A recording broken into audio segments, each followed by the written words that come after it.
Gujarat state badminton championship tournament 19 ઓગસ્ટથી 24 August સુધી black and one badminton academy ખાતે યોજાઈ હતી અને રાજ્યભરના કુલ 448 ખેલાડીઓએ ભાગ લીધો હતો। આ સ્પર્ધામાં અંડર 13, 15 અને 17ની વય કેટેગરીમાં સિંગલ્સ બોયઝ, સિંગલ્સ ગર્લ્સ અને મિક્સ ડબલ્સ જેવી વિવિધ સ્પર્ધાઓ યોજાઈ હતી। આ ટુર્નામેન્ટમાં ખેલાડીઓએ તેમની પ્રતિભા સાથે આક્રમક રમત રજૂ કરી હતી। આ સ્પર્ધા યોજવાનો હેતુ ગુજરાતની યુવા પ્રતિભાઓને આ સ્તરનું પ્લેટફોર્મ આપવાનો છે। સ્પોર્ટ્સ એકેડમી સતત ખેલાડીઓ માટે આધુનિક સુવિધાઓ અને ટેકનોલોજીનો ઉપયોગ કરે છે, જેથી તેઓ રાષ્ટ્રીય અને આંતરરાષ્ટ્રીય સ્તરે આગળ વધી શકે। આ ટુર્નામેન્ટે રાજ્યના યુવા બેડમિન્ટન ખેલાડીઓમાં ઉત્સાહ અને સ્પર્ધાત્મક ભાવના પેદા કરી છે। ઇવેન્ટ દરમિયાન મોટી સંખ્યામાં દર્શકો, કોચ, પરિવારજનો અને રમતપ્રેમીઓએ હાજરી આપી હતી અને ટુર્નામેન્ટને વિશિષ્ટ સફળતા અપાવી હતી। जितेंद्र एम यादव है। હું black and one sports academy જે અહીંયા છે અને સ્પોર્ટ્સ ફાઉન્ડેશન છે એનું ડાયરેક્ટર છું। આ બ્લેક એન્ડ વન એકેડમીમાં હાલમાં જે ટુર્નામેન્ટ ચાલી રહી છે એ ગુજરાત સ્ટેટ બેડમિન્ટન એસોસિએશન દ્વારા રેન્કિંગ ટુર્નામેન્ટ ચાલી રહી છે। આ ટુર્નામેન્ટની અંદર કુલ 600-650 પ્લેયરોએ ભાગ લીધેલો છે।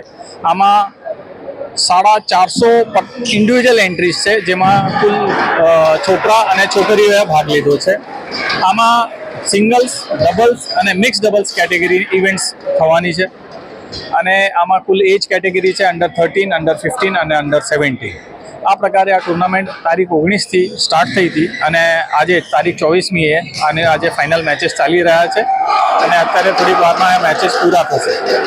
આ ટુર્નામેન્ટની અંદર જે લોકોએ ભાગ લીધો છે અને જે લોકો વિજેતા થયા છે એ લોકોને કેશ પ્રાઇઝીસ પ્લસ અહીંયાની ટ્રોફી અને મેડલ્સ આપવામાં આવશે અને આ ટુર્નામેન્ટમાં જે લોકો જીતશે એ લોકો આપણા ગુજરાત સ્ટેટને નેશનલ્સમાં રિપ્રેઝેન્ટ કરશે।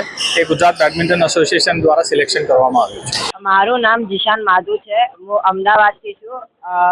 અહીંયા ટુર્નામેન્ટ થઈ છે બ્લેક એન્ડ વનમાં, એ બહુ જ સરસ થઈ છે અને હું અહીંયા જ પ્રેક્ટિસ કરું છું।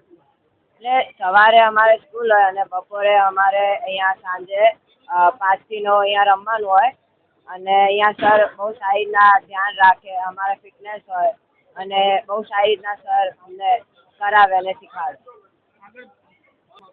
હવે આગલા દિવસમાં મારે ઓલ ઇન્ડિયામાં મારે હવે રેન્ક બનાવવું છે, એમાં મારે ગુજરાતનું નામ રોશન કરવું છે।